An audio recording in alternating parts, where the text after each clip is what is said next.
incredible looking non-mushroom pastries off in the corner that I chose not to have, but they looked extremely delicious. All right, well, welcome back, everyone. Another thank you to Charles Vogel for kicking off our social health block. I think we're off to a really good start. So next, I'd like to introduce our social health panel. And first, I'd like to welcome Sandy Walker. Sandy Walker is currently President and Chief Executive Officer of the YMCA of Silicon Valley and has been since 2016 and oversees a network of 200 community partners, 10 wellness facilities, 330 school partnerships, 8,100 volunteers, and 3,400 staff, all committed to improving the quality of life for children, adults, and families throughout Silicon Valley. She has worked with the YMCAs across the country for 40 years. I've been really inspired by her message around how the Y focuses first on the youth, and everything is an outgrowth of that, how they support families, adults, so that they can be there for the youth. Personally, how many of you either go to the Y or were Y kids? Yeah, so I think this is a symbol of the impact of the Y, not just in Silicon Valley, but around the world. So for me, as someone who now works in health and well-being, I ran my first mile at the Y. I picked up my first weight there, and now I'm a competitive powerlifter. I learned to swim there. I shot my first basket. So many things. And now I'm going to take my daughter there on the weekend because they will take her for an evening, and I can go on a date night with my wife. So they are hugely impactful for me personally and for so much of the world. And it is my pleasure to welcome Sandy Walker. Thank you.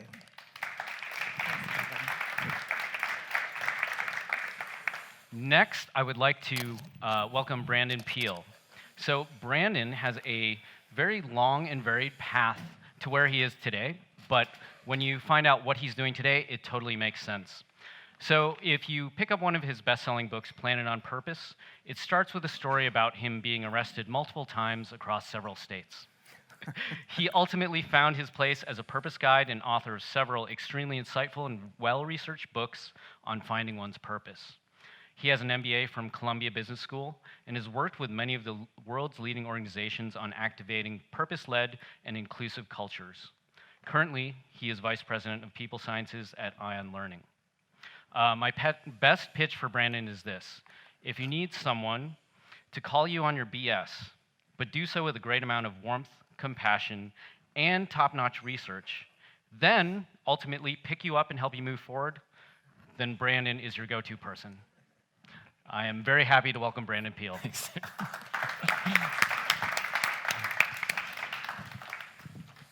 And then, last but not least, I'd like to welcome Sarah Skenazy. Sarah is both an academic and professional with backgrounds in urban planning and public health. She currently consults with Google on district health and well-being and is a research fellow with the Robert Wood Johnson Foundation. Before this, she was a health in building scholar with the NIH and National Science Foundation and a graduate student instructor at UC Berkeley. If you were to hear a bit about Sarah's story, so in contrast to Brandon, Sarah at an unusually early age figured out what she wanted to do. And it was from this realization that she was interested in the intersection of public health and urban planning that she's been able to come to Google and really flip our mindset and see that while we've been so focused on launching programs to influence individual behavior, we have the potential to impact so many more through good design of the built environment. So I would say in the last year, for me personally, no one has done more to pivot my thinking than Sarah. And with that, I would like to welcome Sarah Skenazy.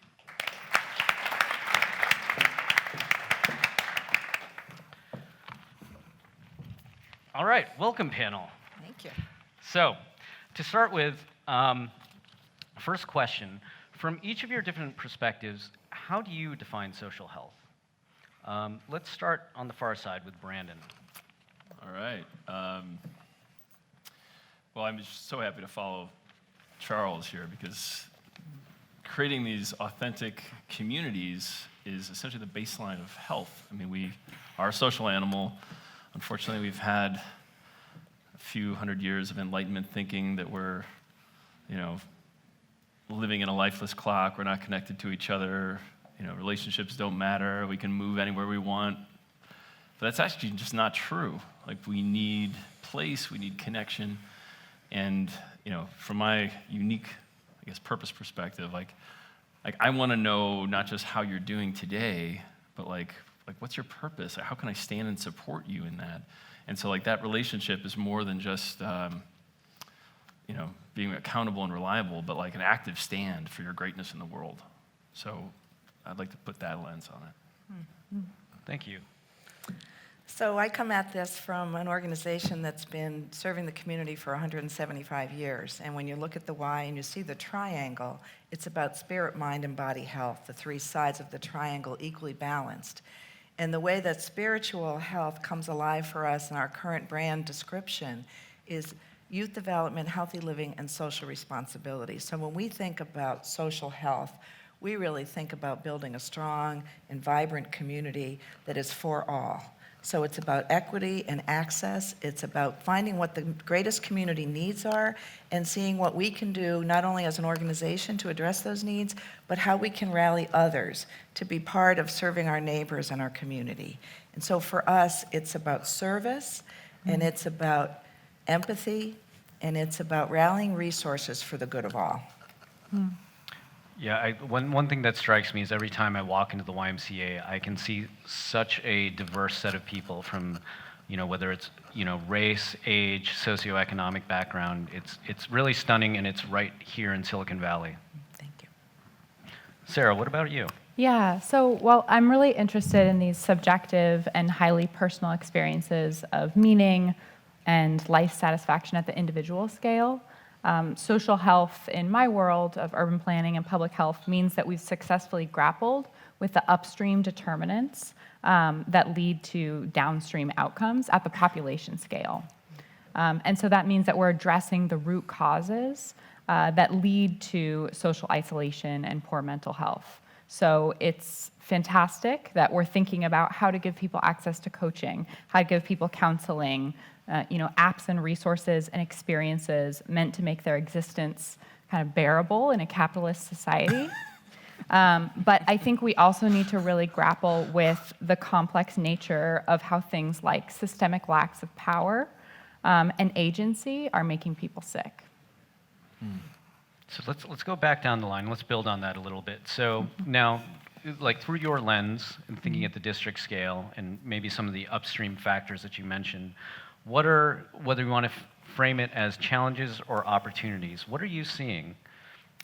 I think that many paradigms for health and well-being promotion are misaligned with the scale that's required to make a really meaningful reduction, a meaningful reduction in disparities of health outcomes across race and class, and a meaningful shift in outcomes. I think we're spending too much money on symptoms and attention and not enough money and attention on addressing causes. I think if you really listen to whoever we're trying to be in service of with our programs, with our products, they'll point you to the life stressors and to the infrastructure limitations, if that's in the built environment or the social environment, that inhibit their health and happiness. And it's not always the sexy stuff, but I think we can follow it upstream and really find some opportunities to make kind of catalytic changes. Yeah, one shout out again to where is Jessica from Hero.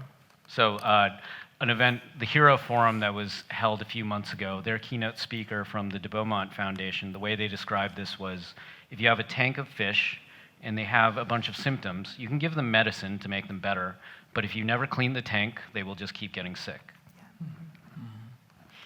Sandy, what about you? Opportunities, challenges? So I think, as we've been thinking about it here, both YMCA nationally, but certainly here in Silicon Valley, we become more and more concerned about the opportunity gaps, the economic gaps. And here in Silicon Valley, we've been thinking about it as the tale of two valleys. And so what role can we play collectively, individually, and as organizations, employers, and others to build bridges? There's such great power in equity where everyone has what they need to thrive. and how can we build those bridges? So our early morning speaker talked about her daughter being an upstander.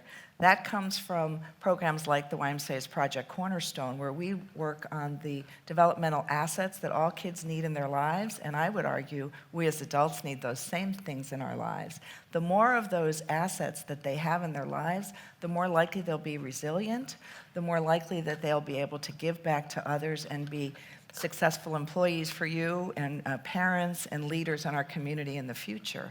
So what can we do to create more upstanders? How do we build character in young people where they know how to build relationships, where they are growing personally, where they're practicing responsibility? Don't send somebody off to college who's never been away to summer camp or been to an overnight without mom and dad. You know, what are we doing to help young people have a voice in their development? And then, you know, we want them to be thriving and successful, but if they never have a part-time job before they go off to have their first full-time employment, how do they learn how to interact with others in the community? So the opportunity for me is, what can we as adults, as parents, as leaders do to be sure we're developing the next generation of young people that have the skills and resiliency they need to lead in our community? And how are we making sure that we're not only intersecting with people like ourselves? What are we doing to understand those that live in different parts of the community and different gaps? And when Newton says he comes to the Y, I mean, it can be other places, but we are a great convener. One of the few places in community where you meet people from different economic backgrounds, different cultural backgrounds, different generations, where people know your name and it's not because you work beside them or for them, or they work for you. And so I think we've got to create opportunities where people understand each other better and are building empathy. We do it with young people, learning how to prevent bullying, how to stand up for what's right. But what are we doing as relatively well-employed, well-resourced individuals? How are we modeling the way for our own kids? And how are we modeling the way for our organizations that it's not only about those of us that have, but what are we doing to bring everybody in the community along? Because our communities won't be healthy if we don't have the other services surrounding us. And if we don't have affordable housing and we don't have access, the community will not be healthy no matter how much we talk about it here at Google. Thank you. Brandon, opportunities, challenges. Yeah, well, I mean, I'm happy to follow what Sandy shared because I think the biggest opportunity is to build tribe. I mean, yes, among this group right here, but I'm a big fan of the kind of initiatory transformational communities. Anyone here heard of Mankind Project or Woman Within? Yeah, a few hands. And these are kind of, you know, they're gendered initiatory pathways in communities. I've benefited dramatically from having this in my life because I, like many people, suffered from a lack of authentic male blessing. Anyone resonate with that? Have a dad try to turn them into something they weren't? Or a mom try to turn them into something they weren't? So I think the real opportunity is to create these initiatory pathways. We have stuff for the youth, Boys to Men, Stepping Stones Project in the East Bay, Tracker School, and for all of us, you know, regular, normal adults who haven't been soul initiated, who haven't been blessed by a tribe of people who are standing for our greatness, to go do that. Go get initiated. Go get blessed. And from that place, we can then think about how to scale. Because then, you know, there are a lot of structural tools out there that we can create tribe and community without a big lift. I mean, it's great to have somebody like Charles, and I forget the gentleman's name who did the authentic relating. Simon. Like, those types of things are great, but those aren't, without any kind of through line to sustain that social health, that deep authentic connection, it just kind of is flash in the pan and then back to like Monday morning meetings and Friday deliverables and blah, blah, blah, blah, blah. So, I mean, that's basically the company I work for. We optimize for diverse small groups so people can be intimate and practice inclusionary leadership, emotional resilience, purpose activation, all those kinds of things. But as for you all as leaders, I would suggest like go deep, like do whatever calls you, and have some kind of initiatory experience in the next 3 months. May I add something? Please. Yeah. So I would throw out another challenge. Before you go about being a startup in this space, please do an asset mapping of organizations that are already working hard at this work and join forces. Yeah. Please, let's not have everything in Silicon Valley, in the country, in the world, have to be, we think we have the newest great idea. Let's build on the strength of the community already and exponentially find the power of that. Yeah, again, it is striking when I walk into the YMCA and I see everyone there. Across society, there's one valley in the YMCA when there were 2 valleys outside. Wow. Okay, so as Simon would say, let's get a little spicier. And I may regret this, but Sarah, what are the big hairy things that no one is talking about? I'd really like to see us talk more about disparities in health and well-being across race and class. We're all here because we're leaders in our respective industries.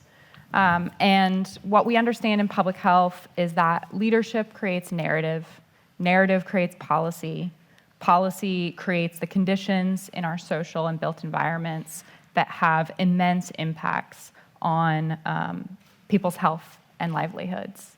And research has shown that disparities in the built environment both underlie and exacerbate existing disparities in health across different demographic groups. And so I think it's really incumbent on us as we're trying to innovate in this space, lead in this space, explore our, the edges of our understanding together, and map new territory, to be really cognizant of what that could mean for actually magnifying existing disparities. So really need to unpack the nuance in those issues. I really like the way you laid that out, of leadership to narrative to policy. And I think that's something we'll all need to reflect on as Michael has challenged us to ultimately think about, after today, what will each of us do? Yeah. I need to spend some time thinking through that. Mm-hmm. We have 6 months, so. Okay. I'm on it. Sandy. So what's some big things that people big aren't hairy talking things, about? specifically hairy, yeah. So I think what's hairy is as large corporations, particularly in the tech category, are thinking or not thinking about philanthropy, there's a lack of willingness to take a stand and invest in things that matter to drive what's important around social health and equity and access. And there's a trend right now to have employees make decisions. And I'm so respectful, please don't sense any disrespect from me about this. But if in fact it's going to be employee-driven decisions about reinvesting in communities and closing those opportunity and economic gaps, then we need to educate all the employees that have the opportunity to make that decision and make sure that they are in tune with what's happening in their community and find the right balance between global initiatives and local community. And all of us that live in the local community, we will be enhanced when we have a chance to give back to our local community along with helping with the global initiative. So I think it's challenging to figure out how employees make smart choices, informed choices, and move the needle when it's really not a collective impact strategy the way it's structured in a lot of our large companies, and that's an emerging trend. A decade or two ago, the big companies would make decisions and invest, and whether it was through United Way or other places like that. Now it's very person to person and place to place, and we won't get the big plays unless we think collectively about this. Yeah, what you're saying about how we lean on employees to make decisions, it makes me reflect on the Google culture where, which has been mirrored by so many other companies in Silicon Valley, where our superpower is the bottoms-up culture. But then when we are now at this point where maybe collective action is necessary, we don't know how to flip behaviors. Right. It'd be an important thing to talk about. Brandon, big, hairy. Well, I think one of the contexts that might be missing from some of our conversations is this purpose, impact, flourishing connection here. And I think there's been some talk about it. We don't have a good definition of terms. We don't know what success looks like. Are we fighting for vitality, for flourishing, for purpose, for, I don't know. deadlift. I don't know. What are we actually, coalescing around? Because vitality means a lot of things. So we have to be careful, especially with something like purpose, because it can carry such a paternalist, moralist, religious thing when, in fact, it's not always that, and it can also be completely watered down to be a reason or a goal. I see it all the time in stores. I'm like, oh, another purpose-led orange smoothie. Like, give me a break. Like, that's just a word you're perverting. And so, again, I have a very strong opinion on this. There's white papers and stuff that I share with y'all later, but that's an important context. But then also the impact. Like, we need to be clear about what is the impact our organizations are having, the net impact on the communities, on the environment, people of color, people who aren't represented in our corporate charters, in our purpose. The Business Roundtable just came out and said, this is the new reality, and what are we doing about it? What are we doing about sustainability, about human health, around the impacts on future generations? And there's not a lot happening, other than Unilever and a handful of others. So there's a big integrity gap because we've cast the line into the future saying we are pulling a just and generative and prosperous, purpose-driven future towards us. But there's really there's a little mouse turning the wheel. Massive things have to shift, like yesterday, especially for those of us concerned about climate. So my invitation is as we think about our vitality, flourishing, purpose, remember the world's burning. California's on fire, places are underwater. There's revolts where we have democracy collapsing everywhere. How is our understanding of vitality going to rise up and meet that and be hopefully part of the solution to a full-on collapse of Western civilization? I like that your call out about an integrity gap. So if I think again about the slide Vince showed of the melting ice and then the reforming ice, my hopeful lens says we're melting the ice or we're reforming the ice, but in the interim there's an integrity gap. And then so Michael referenced the Human Flourishing Index from Harvard, and one of the things that I'm still trying to get my head around is they call out the pillar of character and virtue. And so while we're in that process of change, we all feel a gap around character and virtue. So as we kind of look around us and we see something's off, I think that's going to continue. We're going to continue to feel that, through the entire melting and reforming process. Absolutely.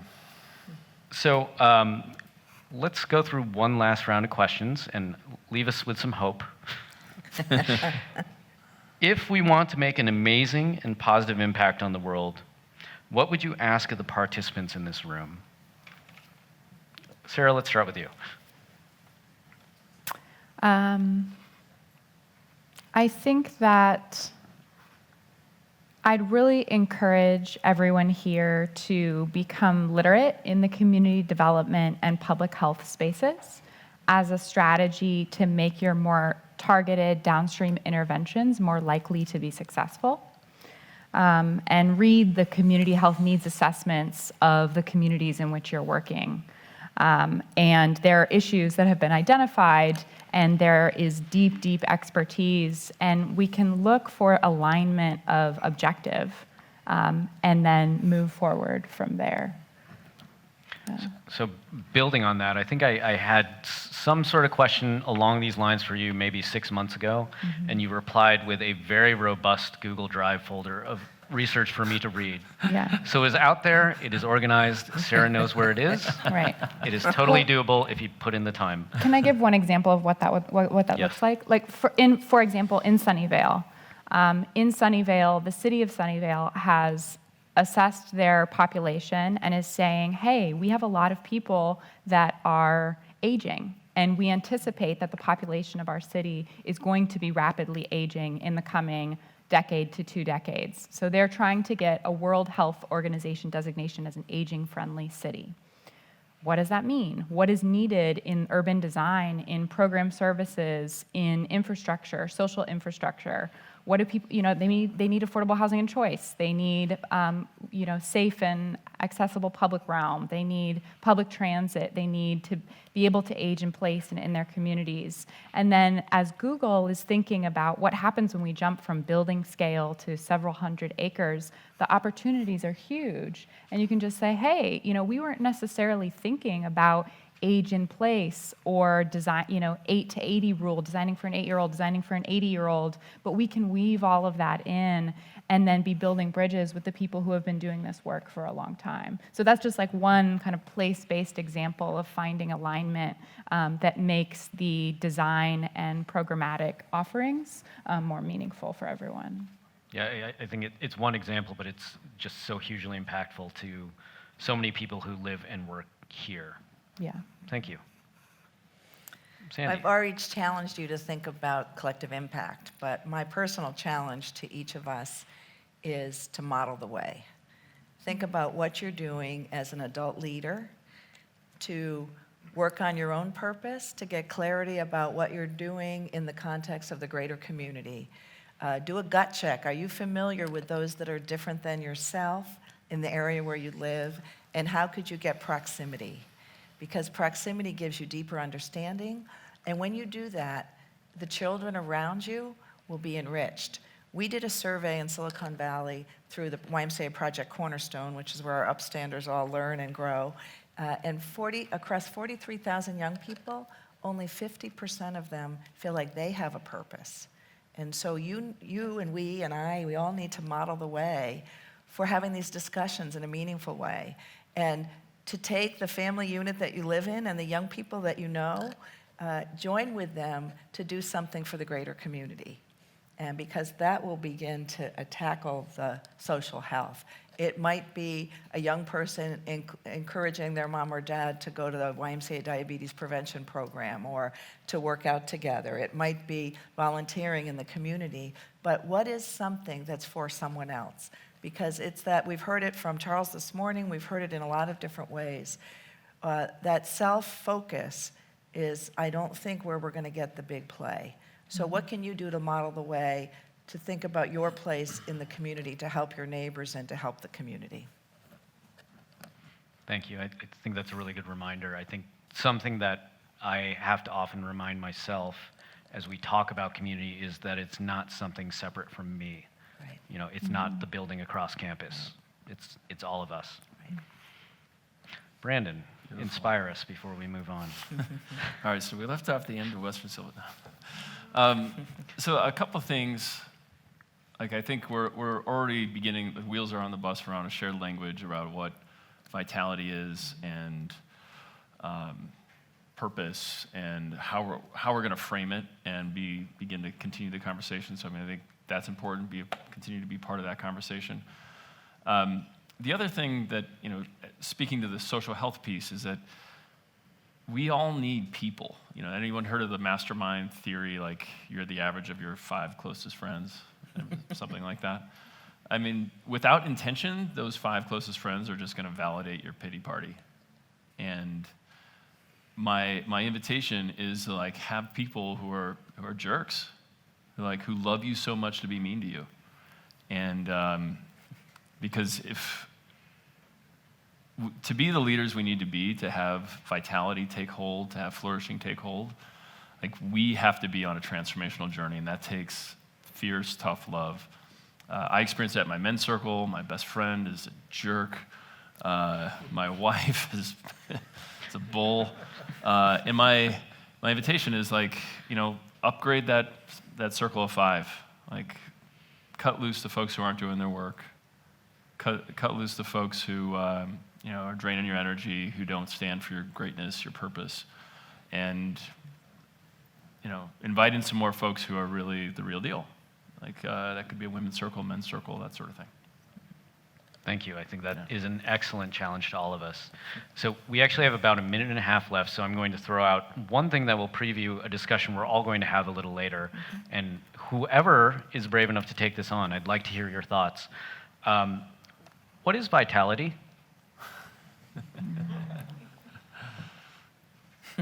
So anyone can just jump in? Anyone but me. Anyone but you. Yeah.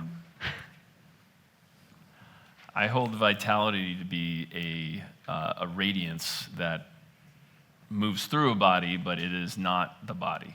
It's there's a sync between the manifest and unmanifest, where there's coherence, and it's coming out, and you're seeing somebody alive and engaged and living their purpose and values. Thank you. You know, it's a on-the-cuff answer, but I think it's a vitamin, in the best sense of vitamins. You get it from a natural way, you get it from, practice, you get it from a lot of different places, but it feeds your soul, it feeds your body, and it keeps your mind on track. And so I think we think it's a result, but I'm thinking it's more of a way of being, and it's a way of always growing and learning and nourishing. And so I like to think of it, maybe vitamin's not the right analogy, but it's something you have to take care of, you have to tend to, you have to cultivate, and it keeps giving back. I remember there's a saying over a fireplace in a YMCA camp on the Chesapeake Bay that says, when you cut your own wood, it warms you twice. Or, when you point a finger at someone else, 3 fingers point back at you.